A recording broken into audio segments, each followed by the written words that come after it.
Hello and welcome to all of you across the globe, whether it's morning, afternoon, evening.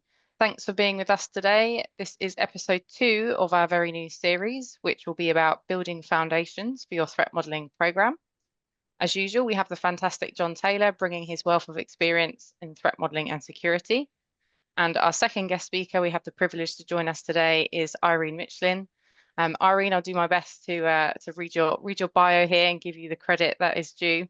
Irene is an application security lead at Neo4j. Before going into application security, Irene worked as software engineer, architect, and technical lead at companies ranging from startups to corporate giants. Her professional interests include securing development lifecycles and architectures.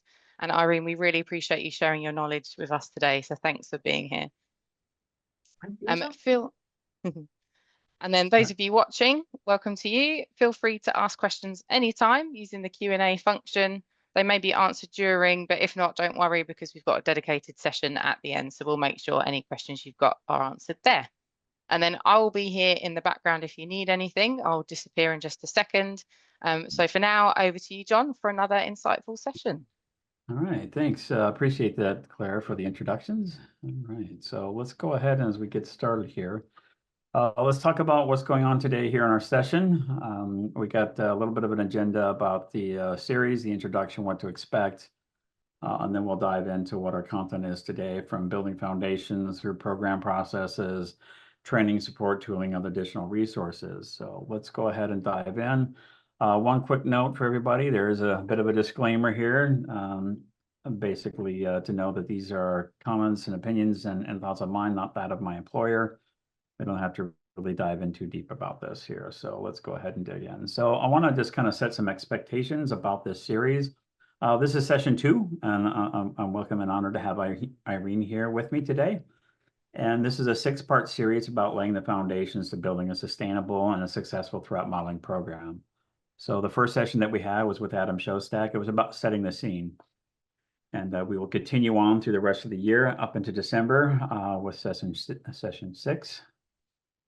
And just something to set on expectations about this series. It's about long-term success and value delivery. And this is really kind of after you've started your threat modeling journey, but it's okay if you haven't started threat modeling. There's a lot of good information here that we want to provide to you that'll help you along that journey as well.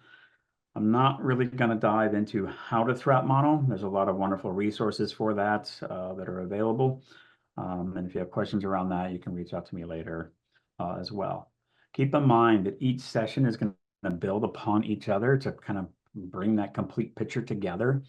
The previous sessions will be posted and session 1 is available to watch. So we do have a link in the stack a little bit later on so that can be shared with all of you. So if you have not watched session 1, please feel free to go back and do so. As I said, they do build on each one. Each one of these sessions has a lot of key takeaways. And of course, like I mentioned earlier, they are going to be posted online for viewing later. So with that, let's talk about one quick thing on what we discussed in episode 1. It was around setting the scene, like where are you? What are you thinking about when you start building a program around threat modeling? And those key things were around determining where you are, where you want to go, around involving people. You can't really do this in a vacuum, right? So planning your maturity to increase, right? This is a long-term thing. This is something that takes time to build upon. And you don't always have to be perfect, right? I don't think we can ever be perfect. So we really build on stuff. One of the other things that we spoke about in episode 1 is around scope. A scope of what we're going to do.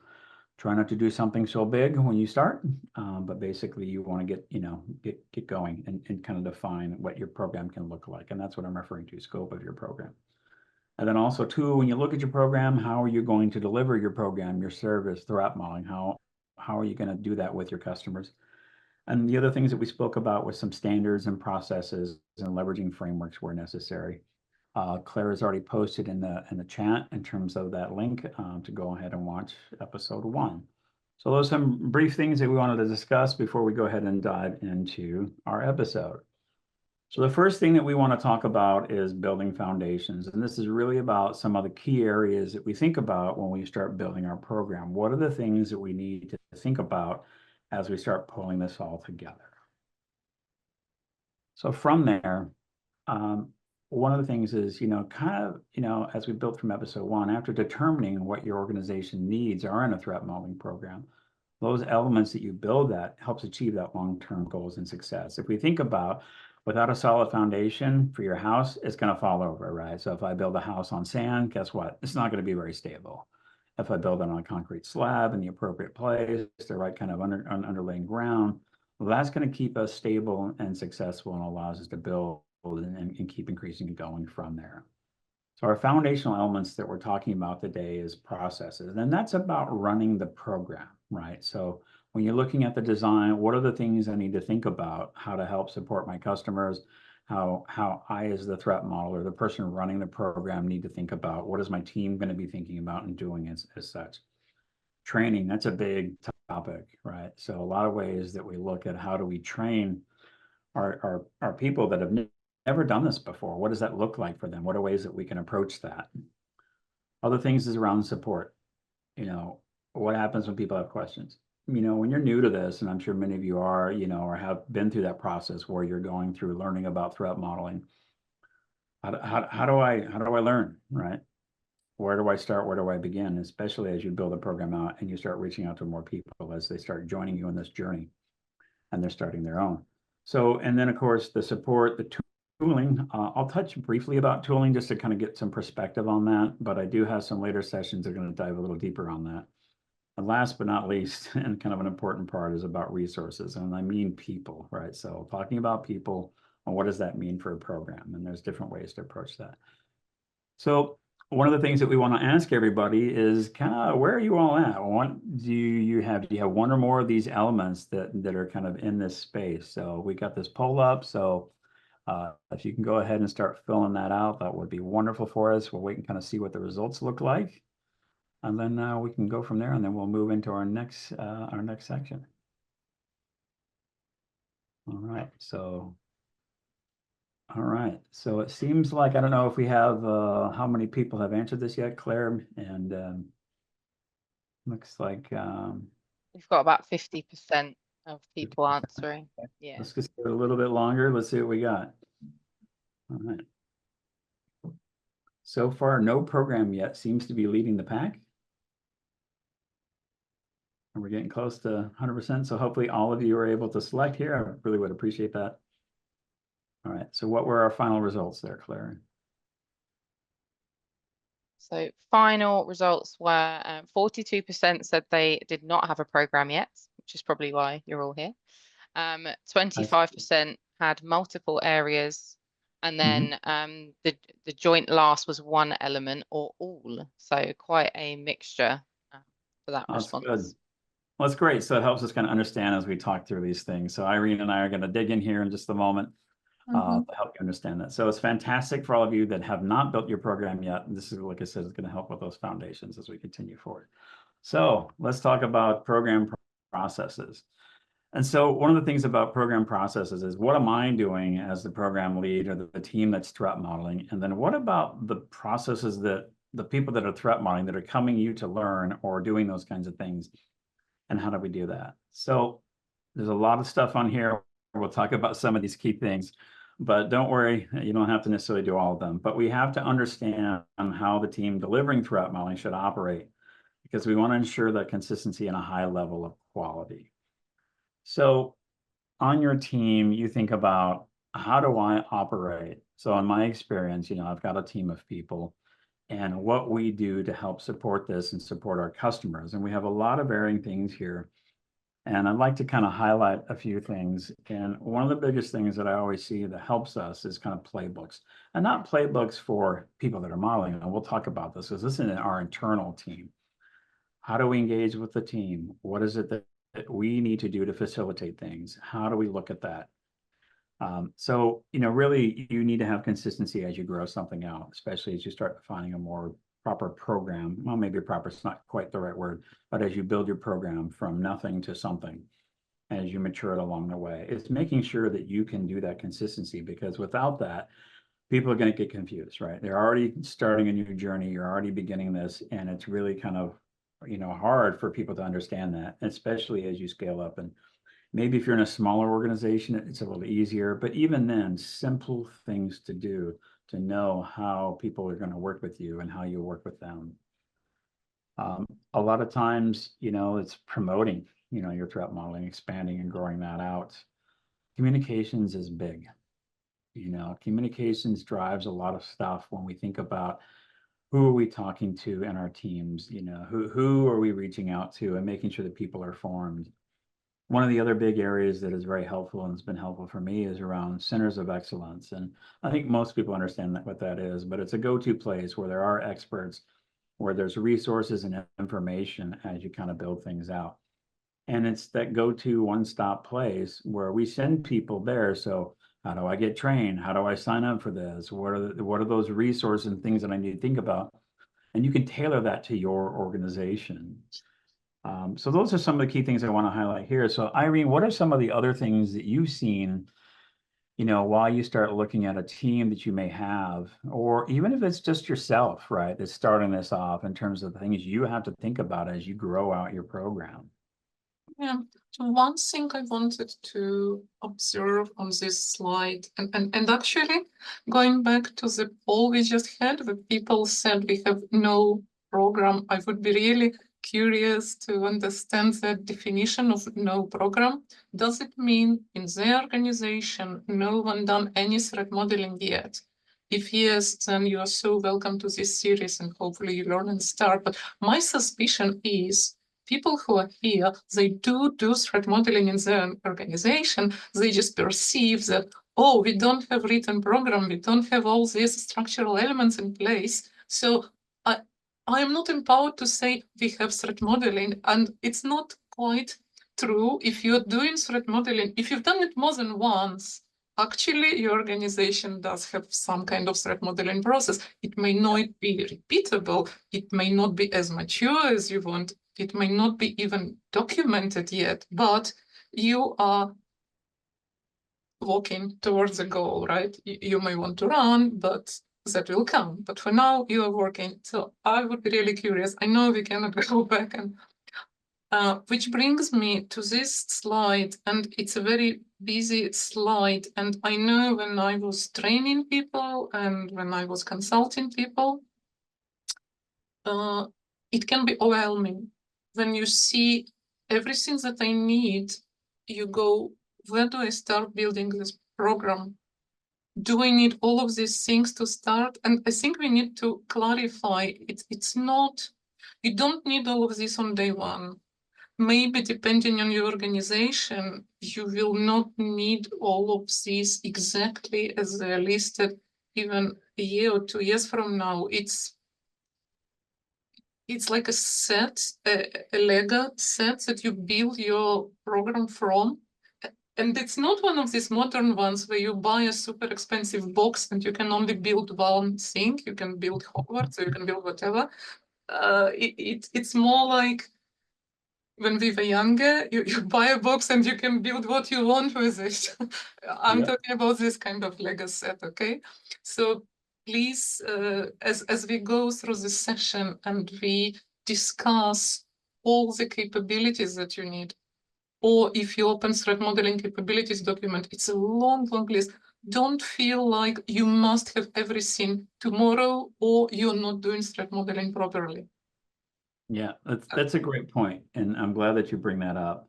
There are a lot of things here, and I did put these here on purpose because these are different elements that you may require as you continue to mature. And like I mentioned, some of the basic things you want to think about is, how am I going to do this in my organization? How am I going to communicate? How do I provide people the information that they need? And really just to continue to get people threat modeling. So how do I go about that? And those are going to vary, in different organizations. Like, what are your communication channels? How do you go about training people? We're going to talk about that here soon. And then, another thing, like, how do I onboard people? Let's say I'm using a tool, right? How do I get people access to tools? And really, it's some of these different pieces that are going to come your way, right? So I'm just seeing some different stuff here. So as you look at these things, don't think that you're going to have every single one of these things before you start modeling, right? This is around adding things during your growth over time that'll help you look at that long-term aspect of consistency and quality, right? Because that's really what we want. We want success in the fact that we start and then we can keep going. All right, we got a question there. So you want to take that, Irene? Yeah.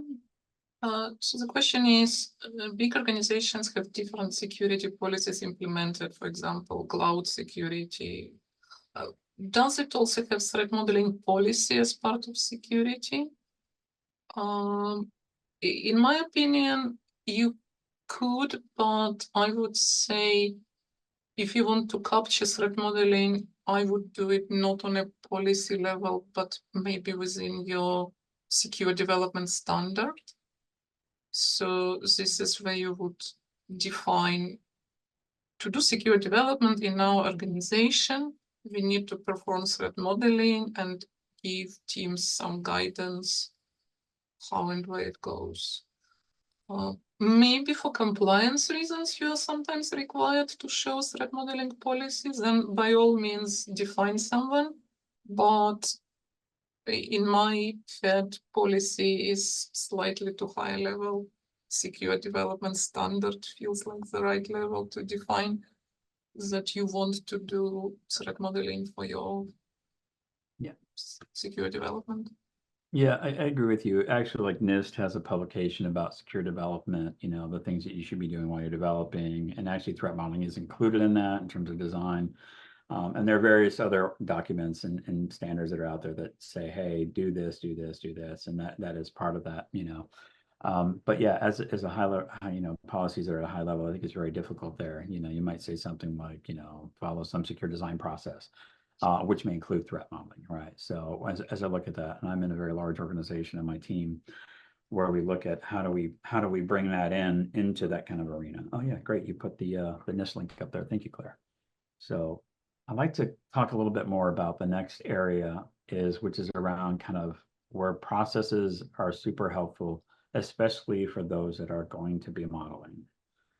And one of the things is that those that are modeling need to be comfortable. They need to have this easy. There should be clear understanding of what kind of support they're going to receive. You know, when they're starting, you're going to have tons of questions. They need direction, like, what am I doing? How do I do this? And for us that are running programs or have teams that are doing this, it's our responsibility to make this easy. It's our responsibility to make sure that people are having a fun time with this, that this is something that they can adopt as part of a normal process. It goes back to some of the policy, like, I'm not so sure that it's maybe a policy, but maybe the standard, and how do we make that, integrate that in a way that it is easy and you're comfortable to make these things work. This goes into some of those things around instructions and processes to support their questions. Like if I'm being bombarded by a bunch of questions, how do I do that, right? And this also ties into communications too. I'm gonna just call them users, right? So the modelers that are coming to us that are wanting to learn. And some of the common questions that I get, as you can see here, is like, well, how do I get started? I've seen this is great. What do I do, right? What steps do I take? How, you know, do I have to onboard into this tool? Where do I go? And then what kind of support? You know, somebody's never done this before. It's really around like, okay, so now what? You know, so it's the thing where you start getting into a situation where people are brand new to this. You know, like Adam's 4-question framework is a great way to look at things as you move forward. It's simple and easy to understand. We'll talk a little bit about that too coming up. And also, who do they lean on when they don't understand certain security elements? Like, well, what are threats? How do I find them? What do I look for? You know, it's really about learning and training. So what other things do you think, Irene, that when we look at this, when those that are beginning their journey and you're looking at a program, how does that help support them? I think it's an excellent point. You want to make entry barrier as low as possible. How do I get started? Make it easy and very clear how to start.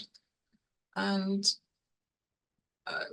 maybe in an agile way, make it very cheap to try and fail. Say, I started something with my team, it didn't quite work out. It should be very cheap to say, our approach didn't work out, please give me more help and guidance and we will try some other approach. Because sometimes a team feel apprehensive, thinking we only have one shot, we must get it just right from the beginning. So reduce the costs of experiment, trying, it didn't work. Did we do good enough job? No, we didn't. Make it easy to adjust and give it another go. So reduce entry barrier, reduce cost of mistake, give support depending how your program is organized. But I think initially you will need to have either a member of security team or maybe pre-trained champions in each threat modeling.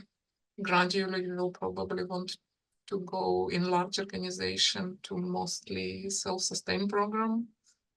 But initially, you do want someone there who's done threat modeling before in every session, just to make it run more smoothly.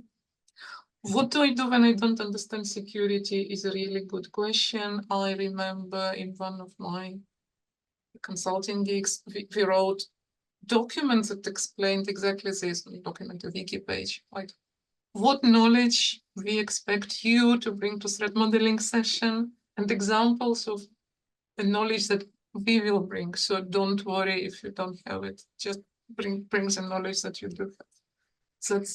That can be very useful to have this question answered so people are not worried.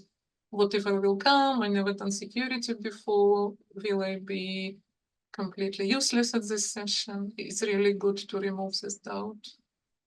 Yeah, no, that's a great point, and that kind of comes into a training topic we're about to get into around how do I learn that stuff, you know. But realize that the people that are designing and building products, there's a lot of things that they already know. They just don't have the context of how this applies. Mm-hmm. You understand how they built their authentication mechanisms, you know, the authorization that's going on within a product, how the functions happen, a password reset function, things that relate directly into the security domain that impacts our app. They're used to building it. So, you know, it's like, but what they may not understand is where the threats come into play and the weaknesses. And that's what we're there to help with, right, as security professionals. And the more we do that, the more they learn. And we have to understand what it is that they're doing. And that's where we partner with that. And that's what builds that relationship and helps increase the knowledge and awareness. So these are the things when we think about processes. How are we working with those that are modeling? How do we ourselves be prepared to support that, you know? And those are the different things that we have to accommodate and look at. So these lists are kind of long, but the reality is, like, you know, Irina said, and what I've been saying is that you really don't have to have them all on the get-go. There may be a few of them that you got to have when you're dealing with a larger organization, because the complexity and the scope and the scale, where you really kind of have to start off with certain things that must be in place. I'm at a place that is very, very large, and there are very different teams that are doing things. So I have to have a lot of stuff in place before I can really be successful with launching across the board. I mean, I'm dealing with a significant number of developers, a significant number of architects. So I can start that in small areas and be flexible and learn. But then as I graduate and start to push that out across the globe that we deal with, then this is where some things, like at that scale, it becomes a lot more important. And as you find out, but you adopt those things as you grow it. So, all right. So let's move into another fun topic. And Irene, I know you and I have spoken about this when we were kind of preparing things and training. And training is sort of near and dear. And this is where this helps get rid of the fear that people think about this of, oh my God, it's going to take all this extra time. This is the things, you know, like, oh, how do I learn this? That question about, I don't know anything about security, right? So in training, you know, we think about a few different things, and, you know, learning the threat model, to use a threat modeling platform, a little bit about tooling here in terms of sometimes you have two things to teach, right? But, you know, it comes with knowledge and experience. You got to be able to provide that. There's different ways to educate your people that are doing this. But keep in mind who is being trained. You know, it's all your stakeholders that get involved in these things. So who do I train? Is it those that are doing modeling? I need to understand, like, different people, sort of those stakeholders. It might be the business folks. It might be even somebody at another higher level. It just really depends. And it might be your other security folks that are out there as well. So really kind of learning to use this, and the learning platforms are kind of important.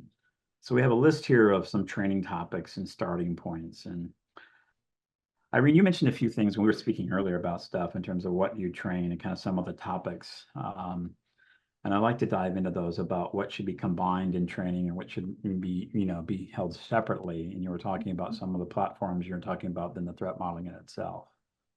But before we get into that, I just want to mention something really quick, and this has been useful, and I thank my team for helping this, is around one of these points here is using an example. If you have a real product that you can work on and hands-on are great, and that the other thing is demonstrate with a real world everyday life example. Most of us realize that, or we may not realize, we threat model every single day. So we came up with this sample of walking across the street. And we applied that 4-question framework. What are we doing trying to cross the street? What can go wrong? We can trip, we can fall, we can get hit by a car, we might slip. It might pour down rain and we're getting soaked and wet. We're what we're trying to do is get to a job interview. So now we're just like completely a mess. And then, well, what are we going to do about it? Check the weather forecast, bring an umbrella, cross at a crosswalk, wait for the lights to change, look both ways.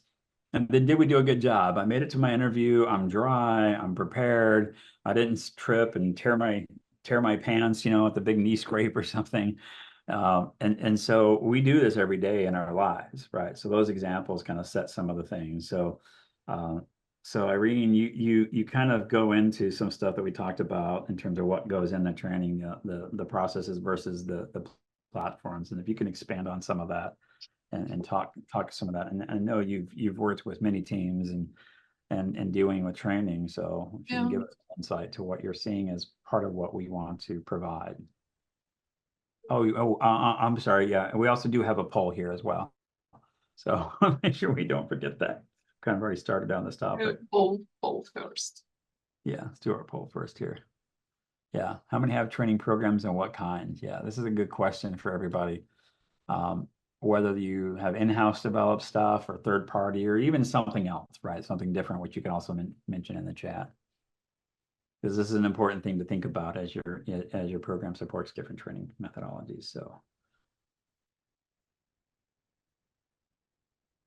And then, okay, so a lot in-house developed. All right.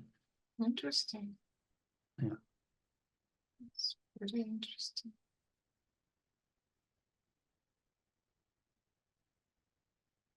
Right. So it seems, Claire, it seems like in-house developed training programs seem to be kind of one of the at the top of the list. And that is kind of interesting. It takes a lot of effort to do that, right? You've got to put a lot of materials together and have somebody who can do it and deliver it. Like I said, I'm thankful for my team that they have put together an amazing training package. And I'll just say a quick benefit about having something in-house. It's tailored to your organization. Yeah. You can deliver that and build that based on what your needs are and what your program is all about. So, and there's nothing wrong with the other options too as well. So, Irene, we should, let's come back to that kind of question that we were talked about in our preparation about those topics and things that we do. So people obviously have different training styles, and some prefer reading material and do courses at your own pace, and some people actually like the classroom atmosphere and doing things together, and either classroom or video. And obviously you want to provide options for different learning styles. One point I wanted to make is, if your organization already has a tool in place, usually tools have, you need to learn a tool, right? To master it, to use it efficiently. What I would suggest, separate teaching the technique of threat modeling, the 4 questions, how do I build a diagram, how I decompose my architecture, how I analyze threats. Make it separate from learning how to achieve these things in the actual tool, because it's a different kind of cognitive load. And if people are starting from never done threat modeling before, never used this tool before, then you want really to separate these 2 cognitive loads. So most people have in-house program. That's amazing, because it means you can have specific examples from your software, from maybe past security incidents. It's really, really powerful method. when vulnerability is found in your product, either responsible disclosure or worst case, even security incident, it's really powerful to do analysis. How did we miss it? Could we have found it in our threat modeling? If not, what was missing? Was it a process mistake? Was it a technique mistake? Did we rely on tool too much and didn't do free-form thinking? It's really, you really want, when you analyze incident or even near incident, to think what was missing in our secure development lifecycle in general and in our threat modeling in particular, that we didn't notice this at design stage.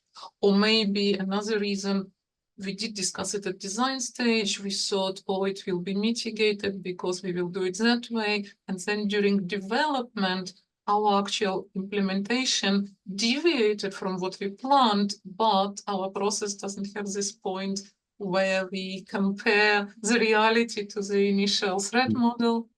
There are all sorts of ways to miss a design level vulnerability, and it's really powerful to analyze these situations and to add them to your training, because if you do in-house program, then use it to the maximum value, use examples from your actual security history. It's interesting that you bring that up about looking at incidents and what I'm finding with where I'm at. And basically it's, what we're training for those that are doing designs and what we're training for those that maybe work in threat intel or in a cyber defense type of role where they're managing incidents or they're, in a SOC looking at alerts and things, how we correlate this stuff together. I'll talk about some integrations in another session. But those are the kinds of things that set us. We recently did a mobile app, and it was interesting to determine and look at that. There were design things that we saw that were not accounted for in other aspects, right? So when we think about that, that was information that we brought out that gave us a lot more perspective on something that we could have missed that, right? So that's where this comes in. So I use that now as a great example and a kind of a use case of where we can leverage this as a means, in training and conversations. We do a lot of introductory calls to talk to teams about what is threat modeling and going through things and how this works. And we also use it with other security teams as they start to adopt the practice as well. So these things that you're mentioning, Irene, are very successful, and it also helps drive some excitement, right, as well. So not only does the training help educate, but a lot of times the different things that we add into that helps people really understand, and they become more excited about what they can accomplish with this. So training goes a long way, more than just using a tool, more than just the act of threat modeling, but an excitement and a passion behind it. Like, this is really cool. I was on the call the other day with somebody that was like blown away at what this capability can do for us. And it's like, why can't we do this everywhere, right? Well, it takes time to do it everywhere, and that may be an unrealistic goal, but so this is the kind of stuff where here you kind of set yourself in a way to move forward with that. So these are great things. Just a couple of notes here that, Irene, that you spoke about: in person, virtual, self-paced. These have different things and elements around resources required to do that. Self-paced, we see a lot of this, but how do you create those materials and how do you keep them up to date? Other assessments, those are helpful maybe in certain situations, not always the greatest thing to have. And then, the other considerations, if you can build it yourself, great, but maybe that's not always an option for you. Online courses, trainings, and one thing to mention too is around how to scale that. Train some trainers, right? And use the Security Champions program. I'm not going to really dive into a lot about Security Champions, but that is a way too that if you training trainers and Security Champions can help grow that as well and help provide additional training across the board. So let's go into our next topic here. I know we're about halfway in, or just over halfway in. So let's talk about support. I think, do we have another poll, Claire? We do. And that is around, do we have a support team for threat modeling?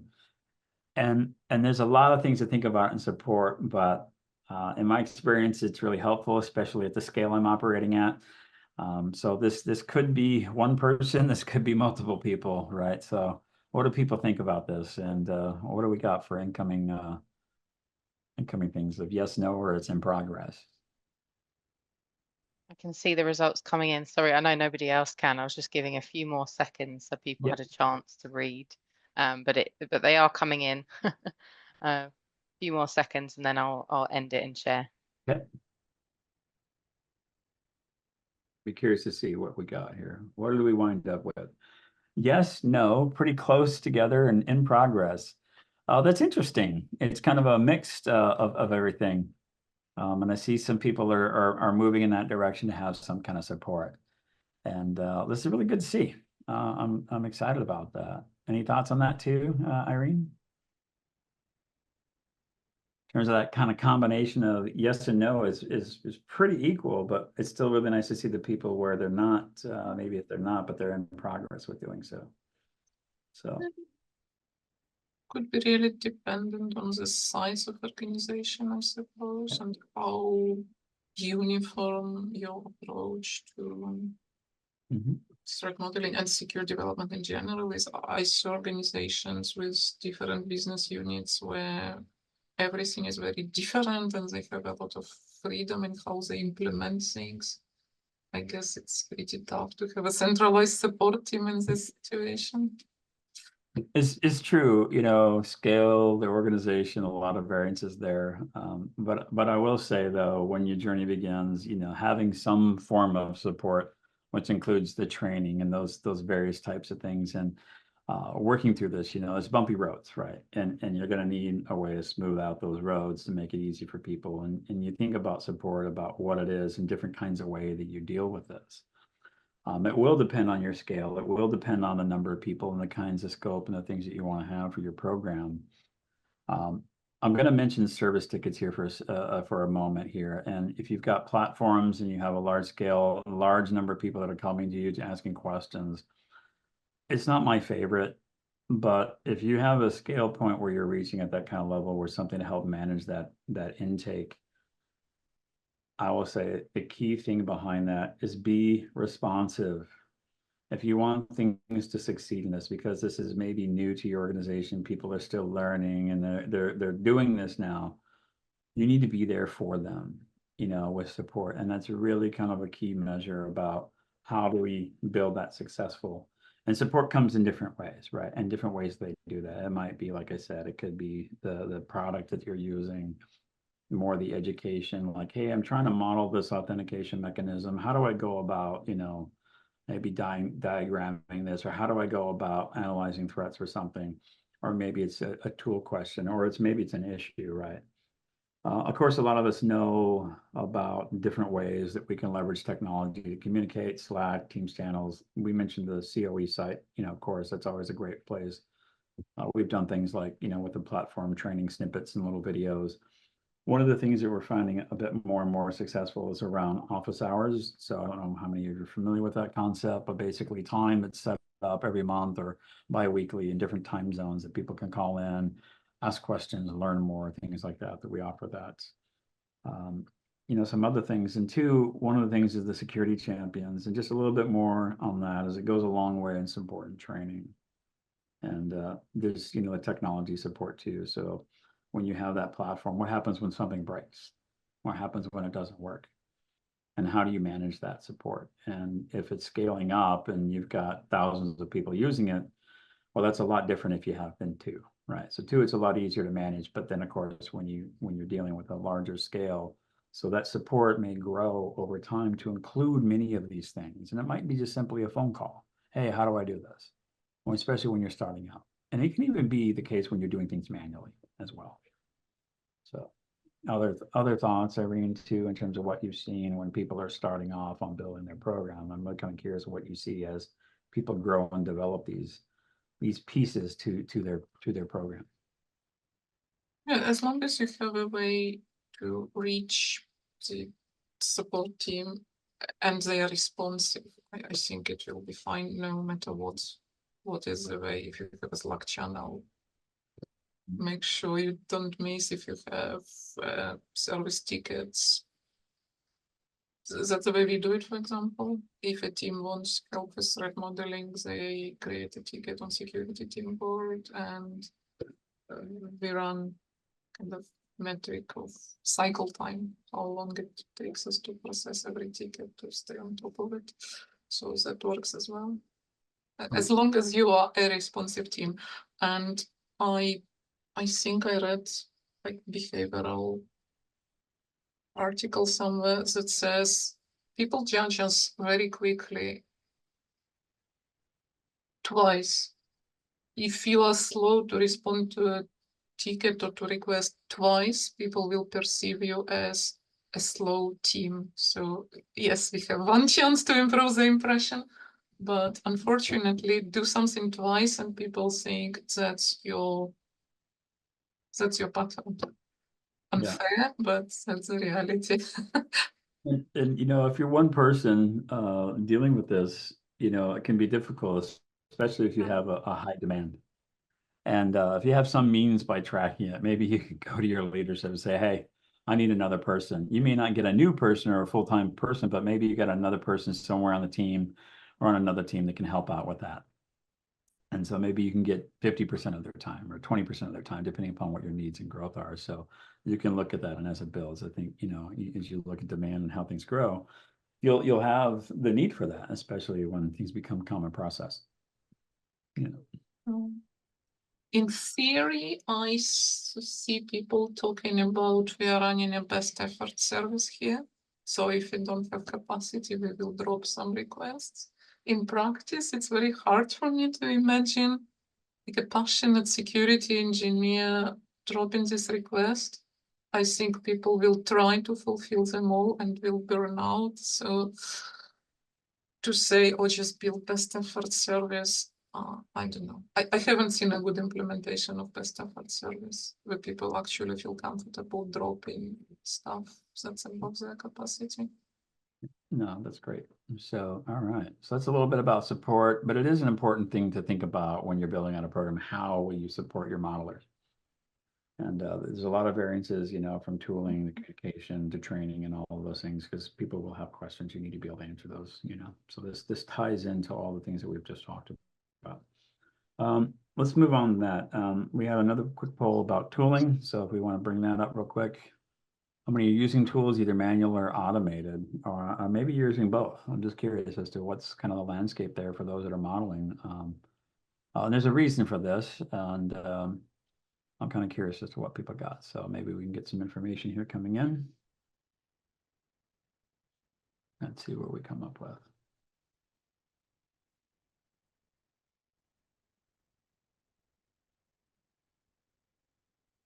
What are we seeing? Ah, manual. Oh, nice. That's really good. Actually, there's a lot of great things about doing things manually, and we got 8% on automated and kind of a mixture. That's good. I mean, it's kind of interesting about why you would choose a tool or something manual or something automated. So I don't want to have a big debate about tools or not, but I think this is really good. Some good responses here. So let's dive into some tooling. We just have one little slide here to talk about this. To me, tooling can complement your process. It can help accelerate delivery of it, you know, can help with consistency and quality. But learning this manually first kind of goes a long way. You know, we think about threat modeling as actually a process, right? When you kind of become second nature in terms of how you think and how you apply, when you know that and you understand that choosing a tool can complement things, right? And you can make better choices, that is what you need. And thinking about whether to choose a tool or not, that's really kind of up to you and based on what your needs are, right? So, but it eventually can become a factor for you based on what your program is. Maybe it's small and you don't need one. Maybe you can use something that's open source. But keep in mind, one of the things about tools is it will impact your program. As we mentioned in support and training and process and resources, that means you now have to support a tool. You have to teach people about the tool. You got to help, you know, support the tool. So there's a lot of things that go into place when you start adding that into the mix of your program, whether it be a manual tool or a automated tool or whatever that may exist for you. And you also have other things to consider.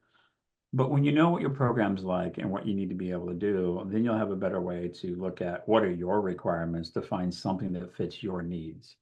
And a lot of times, you know, there's always been tendencies, and I used to think this way when I first got started many years ago. It's like, oh, bright and shiny, let's go get it. Well, bright and shiny doesn't always work so well. So we want to think about that. And so I know that you brought up some points here, Irene, around some of these other things here around open source, commercial, manual, automated.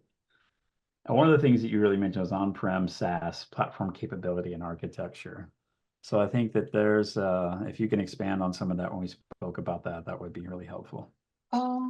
Yeah, on-prem or SaaS, some organizations feel quite uncomfortable saying we are putting our designs and we are putting our sensitive information in the cloud. So maybe this kind of organization needs on-prem tool. Platform capability architecture, as John said, the tool will influence how you do threat modeling. So make sure you pick the tool that will work for you. Some tools expect to consume a diagram. Some tools expect you to annotate the code and will produce a diagram for you. So what will work for your organization? Can you expect people to start annotating code? Can you expect people to build the right kind of diagram and keep it up to date?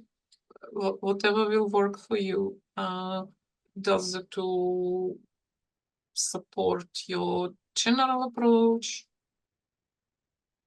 There is a good choice, and I see it growing. New tools appear, which is great. One thing about the tool, the good ones don't promise the impossible. They won't tell you we automated everything. You don't need to do any kind of thinking. And if the tool promises to automate your thinking ways, then it's not a good tool, in my opinion. But even if the tool says, oh no, you still need to do some analysis, I guess as humans, we have this tendency, like these sat-nav stories. When sat-nav tells us things, we tend to turn our brain off and follow insane and unsafe instructions. So don't turn your brain off. Yeah, that's a great point. So when looking at that, it's, I think there's tools that do provide some guidance there. And I always look at that as the guidance, right? That's a good place to start. And you can leverage that as another means to help your analysis. Like, okay, so point something out. But a lot of times what you'll see is a lot of information come from that. But what is really relevant? And that's where our security experience kind of kicks in too, as well as we think about things. And if you don't have that knowledge, you can learn, right? Bring in people that maybe have that knowledge and you can start working through that and you'll grow. And that's the kind of the whole point too with threat modeling, is it really brings those kinds of things into perspective. So, and that's where we kind of sit with tools, but just remember, it does add to your program in terms of these various different things. They cost money, right? There's resources involved, there's time and management, licensing, all these other complications that depending upon your organization, you may have to go through a whole lot. So with tools, and I want to talk briefly about resources, and we want to make sure that we have a little bit of time for Q&A. And I'm talking about people here. And this is always a huge challenge for everybody. I don't know about you, but I can't just go freely hire a whole bunch of people anytime I want to. And I think we're all faced with that. And it's like, I only have 2 people. I got 1 person, or maybe I've got 5, 10, who knows? It depends on your organization. It's no difference, in terms of the challenges that we face, just like any other area of a business that we operate in. And let's bring up our last poll here. So, and I wanted to understand, like, if different people have a team, if you don't have a team, maybe you just have a few people, or maybe you got a large team. I'm just kind of curious as to where people sit, because this impacts your program and capabilities that you have to offer.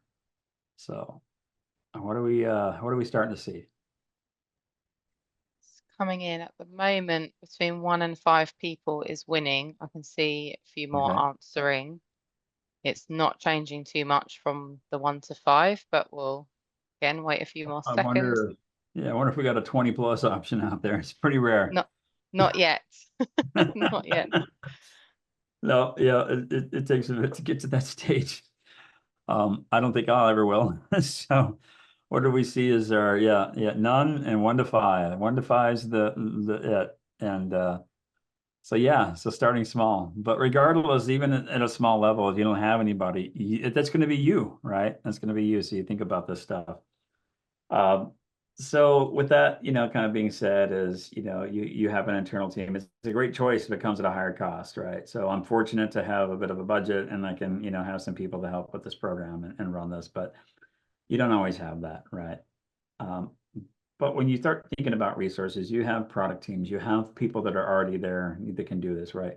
If you're keeping this simple and it's easy for people, it becomes kind of second nature.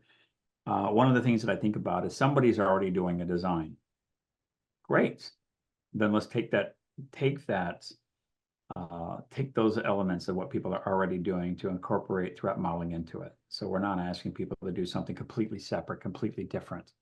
We want to make that simple and easy. So that helps alleviate some of the resource constraints. Maybe you're leveraging existing training programs and communication teams, that can help you with that aspect for resources. Maybe you're in a spot where you can bring in some kind of professional services or some consultants to come in to help you, right? So, that there are those out there that offer those kinds of things. Start small, get started. Maybe you're it. Find yourself a champion. Find somebody who can help you that's already there. And that's kind of one of those key things, especially when you start out. You don't have to go it alone. Find your buddy, somebody that you work with that's also excited about it. Have them come in, have them help you out too as well. Champions, right? We keep talking about champions, a lot of great information about champions out there, but they are fantastic to help you. When you have a champion on a product team and they're able to help and get that done too, that's a great way to have resources. I mentioned grassroots, right? That's kind of the groundswell, right? And bring about having people available to do stuff. I like having a dedicated team, but not everybody can do it. Trust me, I've done it before where I don't have that. And you can grow towards that. If the business needs, requirements, et cetera, start to grow, you can kind of go through that. If you're a larger organization, this gets suited very well. But remember, this is not siloed, right? So if you look at resources, it's not just this one team. It's about everyone that's involved, the stakeholders that you have. So resources can be looked at in many different ways because there are resources, just how you leverage them and who they may be something that you're not really thinking about. And that will help suit your program based on your starting points, based on where you want to go. So, Irene, what are the common things that you're seeing with programs and what people are doing? I know that our poll said, 1 to 5, and a lot of people said none. So, well, if I was answering this poll, I would also say none, because we don't have anyone who does only threat modeling exclusively. So we have developers that do threat modeling, we have security champions that do threat modeling, we have AppSec team, my team that does threat modeling, but there's always some time. So when I was consulting, I saw some very large organizations that do have exclusive threat modelers, but that needs a lot of people and a huge security team to be able to have dedicated threat modelers. I guess for most of us, you will say, if the question means full-time, then 0. Part-time, sure. yeah, it is. Even with where I'm at, it's not just the full-time folks that I have on the team. It is all of the others, those that are consuming it themselves, those that are collaborating with us, those that, that we're doing it for. And so even it goes beyond. So you could say the team size can vary from day to day in terms of who's doing what. And but keep in mind that you don't have to always have dedicated people. You look at the others in terms of who's going to consume and leverage this, as something that they do and becomes part of it. I know we're really getting pressed here on time, so I'd like to go into some key takeaways that we've talked about today. So those foundations, we talked about program processes by threat modeling person, team, and then the external people, those that are modeling, consistency and quality around how you do that, whether it's one person or another. If you're one person doing it and one person training champions, make sure you're consistent with how you're doing things.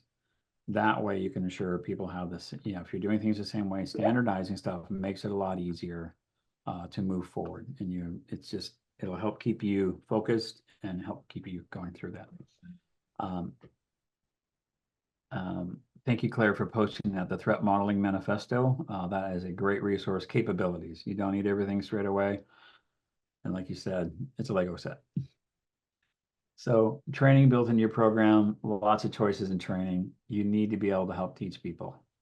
And a lot of means by which to do that. Have support ready, whether it's you or a group of people. You've got to be there for success. Considering, your tooling, when and where it's appropriate. If that's for you, great. It may not be. So resource needs based on your program requirements, or maybe your constraint and you want to have people, but you're not getting them. Look at the other options that we talked about. The biggest thing, keep things simple, start threat modeling. Just get out there, start doing it, whether you're doing it yourself or you're asking people to do it. Make it as simple as possible for the entry, as Irene mentioned, like the barrier of entry needs to be very, very low. And so those are kind of the main things that we think about when we do that. So we have a few minutes left. Irene, is there any other key points that you want to kind of leave our audience with here before we open a QA? So just to reiterate on the model, on the point start simple, it's like with any workflow. When people build this, for example, in Jira, sometimes hugely elaborate workflows and state transitions with 50 states, start simple, you will see what you need. As in software development, all these good principles of just in time and you're not going to need it and you will refactor it when you see commonalities. Start simple, don't be tempted to build something incredibly complex that will catch all the edge cases. Yeah, absolutely. We've got our program where it is very simple.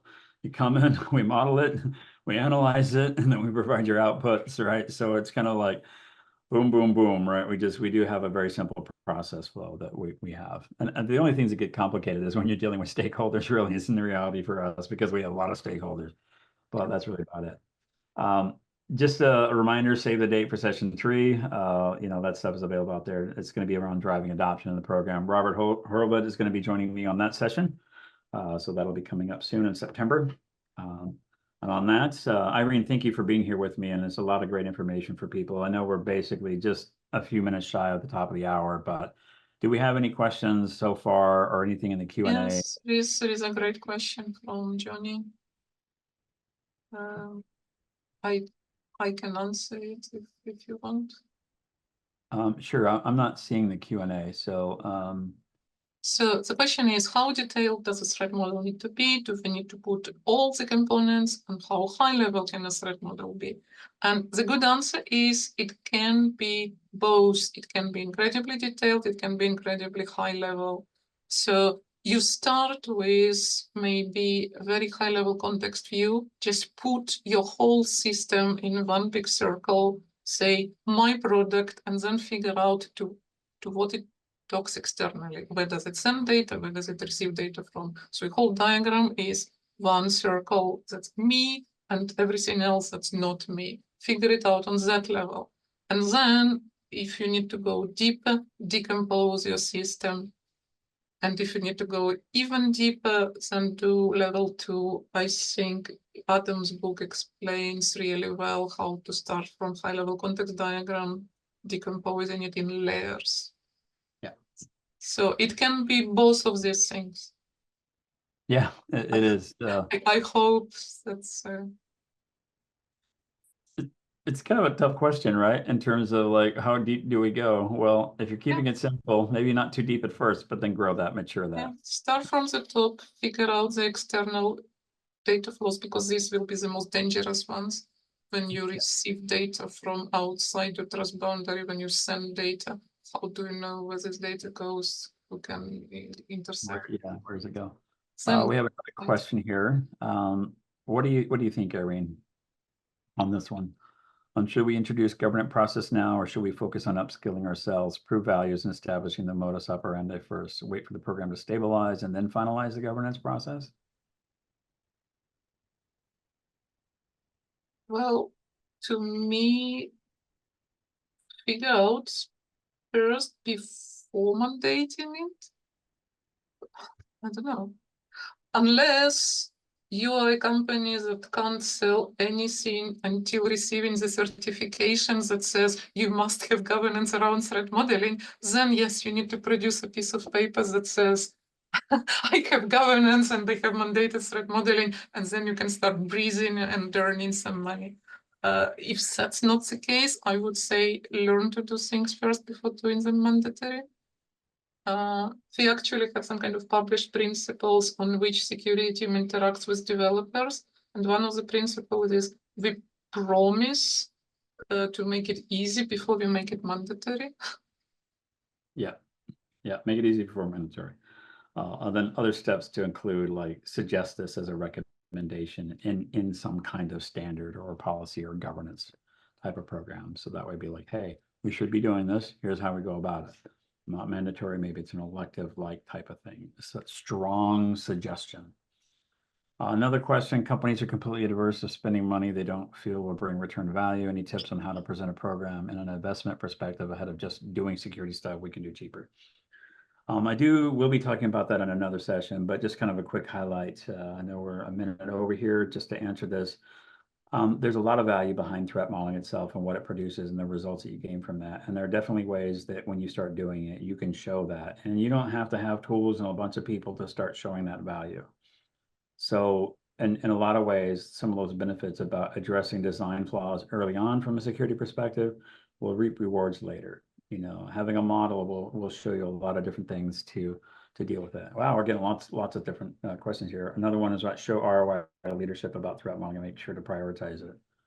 Once again, that's also kind of relates back to that same thing in terms of being able to show and demonstrate the value to provide qualitative and quantitative results. You know, cost of a defect could be around $10,000, right? So realize that may take another week. It adds to your schedule, and it costs you more money to go back to development and make that fix, or go back to architecture and change some underlying design element that has to be dealt with. So there is some ROI there that can show that, and the time of threat modeling may vary based on how you do it. One last one here. What is the best way to reduce threats output? Say 200 to 300 threats from one diagram from tools without neglecting the root cause. Oh, that's a tough one. Irene, any thoughts you want to add to that? Is it Microsoft tool by any chance? I do remember it being very verbose. When I had tool like that, I didn't treat it as a starting point. I treated it as a safety net. So I have a diagram, I do my manual stride. I usually got 8-10 times less threads than the tool produced. And after I have my manual threads, then I will go through these threads as a safety net to see that I didn't miss anything obvious. When you start from, I have 300 threads, let me shrink them, that's immediately a lot of work you set up for yourself. Flip it, start from outside of the tool, use the tool as a safety net. I mean, obviously, I don't know what is the tool. Can you configure it? Can you teach it? Is it one of the new fantastic AI tools that learns when you say this threat is stupid and all that? Without knowing the tool, it's hard to answer, but maybe flip it. Don't treat it as an input, treat it as a safety net. Yeah, that's a good point. You know, looking at the outputs and thinking about what may it define as something critical or high, you know, examining things at certain levels first, and also keeping in mind like your data flow as to where things are traversing across boundaries.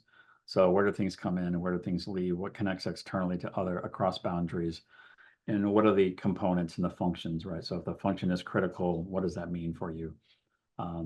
And that's really about exploring and talking with the teams that are building this stuff of like, what is the most important area? And if that's the most important area, focus on that, right? So you have to look at what are the important areas.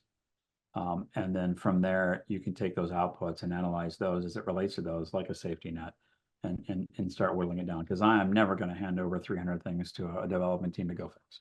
So, Claire, you mentioned you wanted to add something here about ROI. I think that's what you wanted to do, or you just go with the chat. No, I didn't want to. I think it was Claire was going to add something here. Mm-hmm. I've just put the Forrester study. Oh, okay, yeah. So Yeah, Irish has done a Forrester study about ROI. So for some of you, that may be helpful.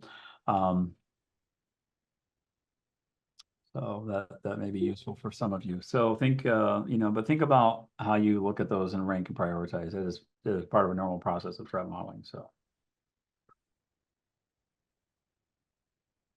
and that's it. I know we're still over by about 5 minutes. So if there are other questions that we have not answered, there's ways to reach out to us. This information will be posted. You can always email me and connect with me on LinkedIn or something as well, and be happy to have further conversations. So, and then we go next, and then join us on the next session. We're going to talk about adoption and different ways that we can think about things. By the way, the maturity level of how we build our models, data, architecture, functions, things like that. I will be having some more details and insight on that maturity in a later conversation. That'll be session 4, where I'm speaking with Brooke Schoenfeld, who's a incredibly smart architect who's been around for a long time, just like everybody else here on these sessions with me. So Irene, thank you for joining us today, and really insightful in terms of what your experience has brought to this. And I hope everybody's enjoyed this and has really gained some of this from this for you. It will be available. And thank you, Claire and for Iris for putting this together, for helping host this for us. I really do appreciate that. And for those that are on my team that may be attending, thank you for all of your hard work and putting things into practice. So it's been really a pleasure for that too. So I just want to call them out. So you guys have been really, really helpful in helping us build something very successful too. And with that, don't forget session 3, get signed up when Robert joins us to talk about a lot of stuff. So another author of the Threat Modeling Manifesto. So I think everybody here is, Irene is one as well. So we really appreciate all of their input too. So with that, I don't know that we have any other last messages or anything like that. I think we're doing good. You have covered everything perfectly. Thank you both very much. All right. Well, thanks all. Everybody enjoy the rest of your day or afternoon or evening. We appreciate you coming and attending, and we look forward to seeing you again on the next one. All right. Bye.